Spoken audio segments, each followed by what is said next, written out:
गुर्बत में दिलचस्पी है। वो जब सियासत की तरफ देखते हैं, सवाम की तरफ देखते हैं, हुकूमत की तरफ देखते हैं या अपोजिशन की तरफ देखते हैं, तो उनका उम्मीद ये होता है कि हम अपने जो आपस के मसले हैं, जो अपने ज़ाती मसले हैं, जो अपने सियासी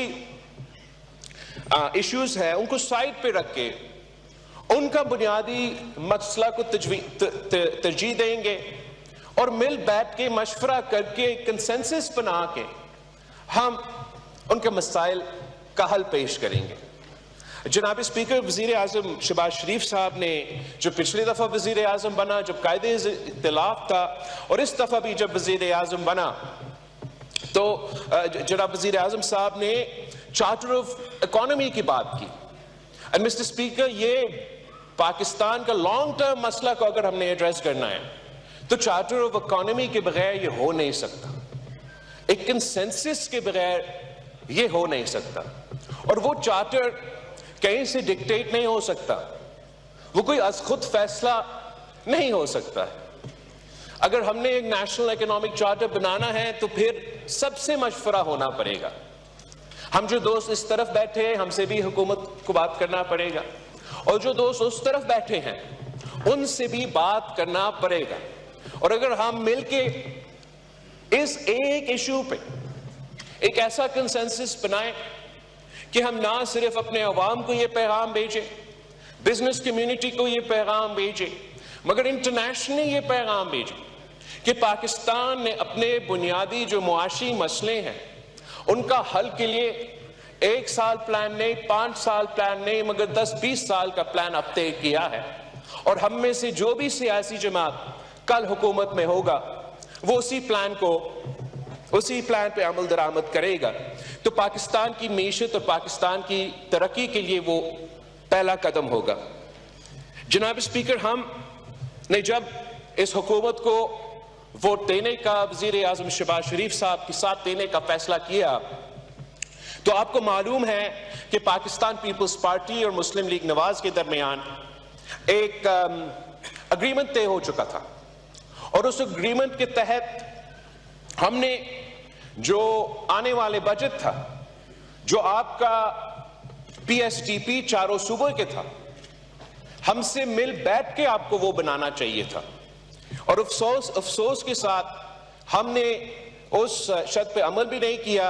और हम समझते हैं, पाकिस्तान पीपल्स पार्टी के मेरे अपने मेंबरान समझ रहे थे कि अगर हम उस हिस्सा में शामिल होते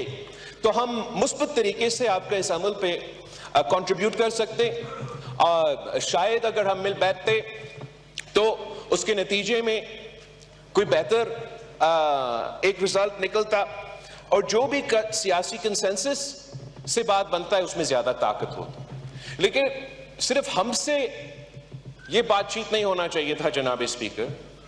मेरा तजवीज़ वज़ीर आज़म साहब और वज़ीर ख़ज़ाना के लिए ये होगा कि चार्टर ऑफ द इकोनॉमी अपनी जगह, हमारा बजट बनने से पहले, हमारा PSDP बनने से पहले, आपके एलाइज के साथ भी, आपके अपने मेंबर्स के साथ भी, और ऑपोजिशन को भी दावत दिया जाए कि हम बैठे, आने वाले साल का बजट आ रहा है, हुकूमत का मजबूरियां ये हैं, पाकिस्तान के अवाम के मसले ये हैं, आपका तजवीज़ क्या है? जनाब स्पीकर, इस कदम से बेहतरी ये होता, कोई हम बुरा तजवीज़ तो आप ना मानेंगे ना हम आपको देंगे, और इससे जो हमारे ऑपोजिशन के दोस्त है उनको कुछ करने को मिलेगा, वरना वो इधर आके एहतजाज करके चले जाते हैं। इसमें अगर हम उनका इनपुट लेते, उनका ओपिनियन लेते, उन ओपिनियंस में से कुछ अपना बजट में शामिल करते, तो मेरा ख्याल में सियासी तौर पे आपकी जीत होता और पाकिस्तान को मुआशी तौर पे भी हम बेहतर फैसले लेते। जैसी भी है जनाब स्पीकर, पाकिस्तान के मुआशी हालात किसी से दकी छुपी नहीं है, और चाहे हम इस तरफ बैठे हैं या उस तरफ बैठे हैं, चाहे हमारा सियासी इख्तिलाफ हो या ना हो, उम्मीद है कि हम सब इस बात की दुआगो है कि वज़ीर आज़म साहब और उनकी टीम इस कदम में कामयाब हो, कि हम पाकिस्तान को इस मुश्किल से निकालें। इसके लिए जनाब स्पीकर, मैं एक तो पॉजिटिव बातें पे भी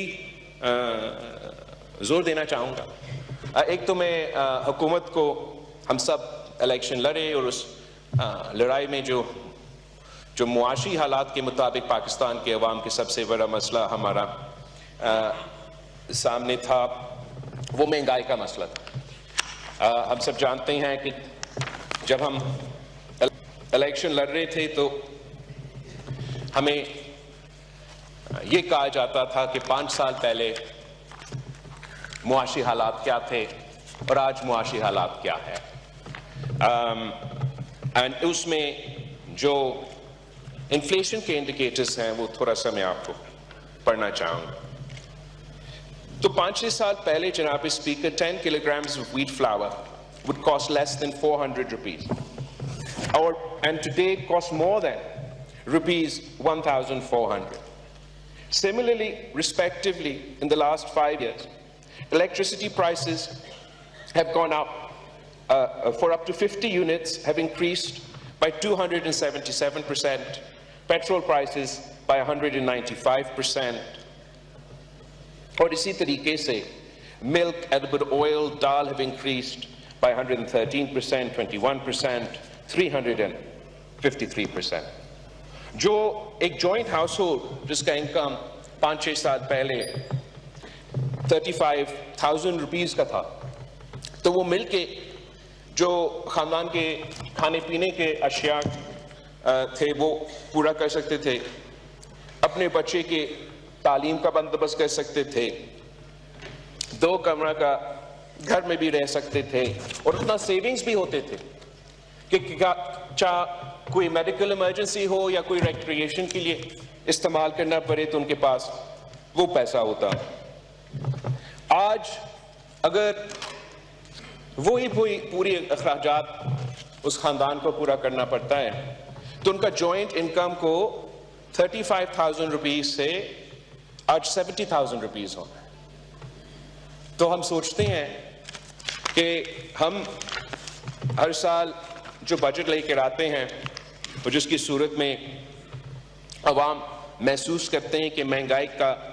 इजाफा होता जा रहा है, कि कैसे आम आदमी पाकिस्तान का इस मुआशी बोझ उठाते हैं। And I'd like to compliment the government कि अभी तक जहाँ तक इकोनॉमिक इंडिकेटर्स है और ख़ास तौर पे महंगाई के बारे में थोड़ा सा एक स्लाइट डिप आ रहा है, और हमारा उम्मीद है कि हुकूमत वो पॉलिसीज़ जारी रखेंगे जिसके नतीजे में ये महंगाई में कमी आ रही है, और उम्मीद है कि इस महंगाई की कमी को अवाम महसूस करेंगे, आम आदमी महसूस करेंगे।